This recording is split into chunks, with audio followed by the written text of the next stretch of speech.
Amazing grace used to be common sense in Europe and America.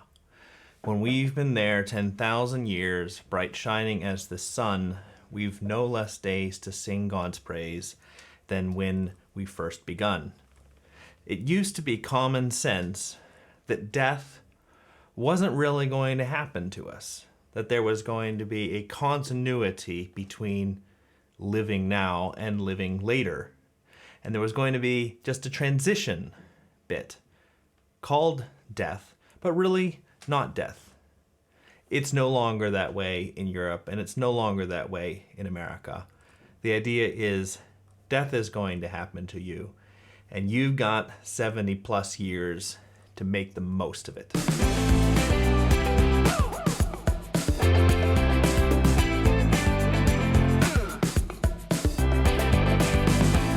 Hey everybody, welcome to the Sanctus Forum. I am Michael Stewart Robb, better known as Mike, and you have stumbled into Conspiracy Commentaries.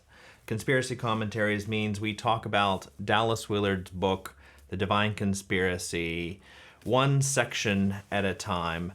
We've been doing it this is our fourth year, but we're only in chapter 3. That's how many sections are in this book.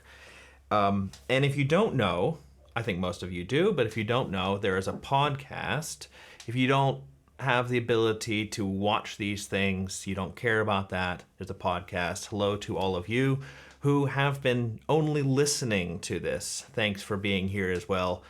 I apologize in advance because I often forget that some people can't actually see me. So, sorry about that, but can't be helped sometimes. The other thing is there is a Sanctus Institute newsletter, almost monthly newsletter that I write. I still write it. And if you go to sanctus.institute, you can sign up for that, and then you'll know more about what we do comprehensively. It's kind of behind the scenes, ways to pray for us, and what happens in Europe, which is where we're based and focused on. So this section for today continues on this theme of death or the lack thereof. The section is called Never Taste Death, and Dallas Willard grabs this out of Jesus. Jesus says, you will never taste death. Now, we live in a culture where the idea is, of course you're going to taste death. Of course you're going to taste death, and therefore you should write for yourself something like a bucket list. This is wise living for people who know and are sure that they're going to die one day. And on your bucket list, you should put all the things that you want to do before you kick the bucket. And the question that Dallas and really Jesus want to pose to us is, well, what if you never kick it?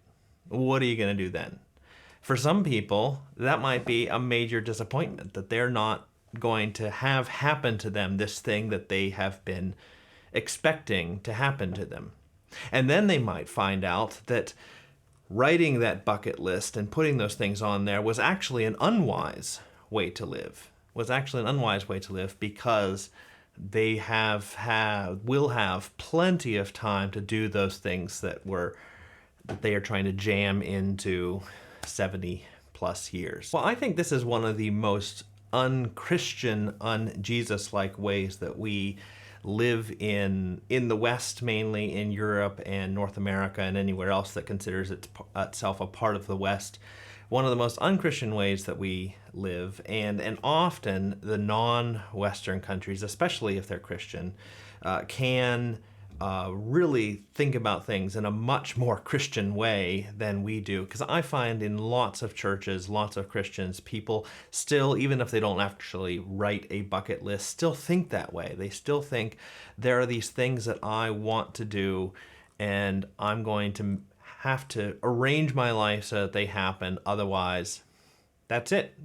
I'll be dead. That's it. I'm going to taste death.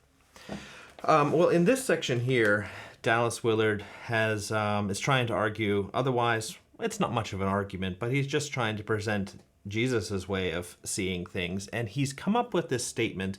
If you ever listen to Dallas Willard, you'll probably run into this one way or the other. But it's right here in the divine conspiracy. We are never ceasing spiritual beings with an eternal destiny in the full world of God. Now, sometimes he'll say in God's great universe. That's the way that he usually does it in spoken form.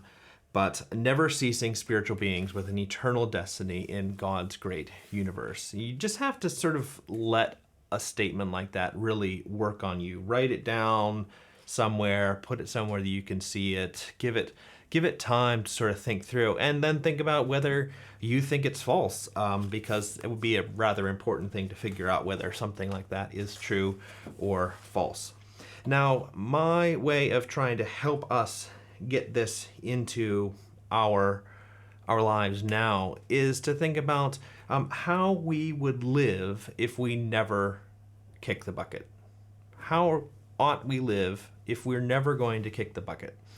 And so I think there might be something very different than a bucket list that's going to come about. I would suggest that one way is to think about there being a character list. Aspects of your character that you would like to change, or things that you would like to add in that aren't currently a part of who you are. Because these are things that are going to have value for the present life and for the life to come, as it says in the scriptures. So what is on, or what could be on your character list? What are things that you want to become? And it doesn't really matter how old you are to start answering that question.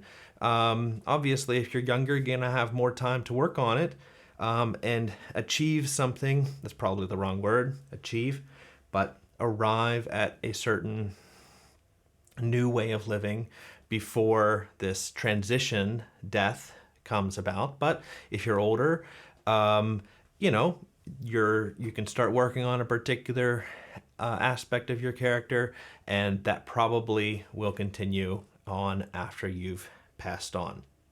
The other thing is to think about our life in terms not of self-fulfillment, which is what the bucket list really is about, but thinking about it in terms of how we can best serve others. How can you best serve others with the time that you have here? And I think that the idea that we don't look forward to death allows us to be far more self-sacrificial with our time here.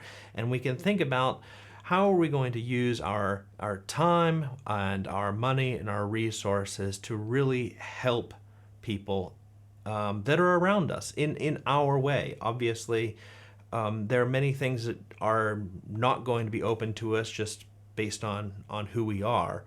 But even the most lowly of us is going to be able to find some ways to help those who are around us, and ways that we can serve other people.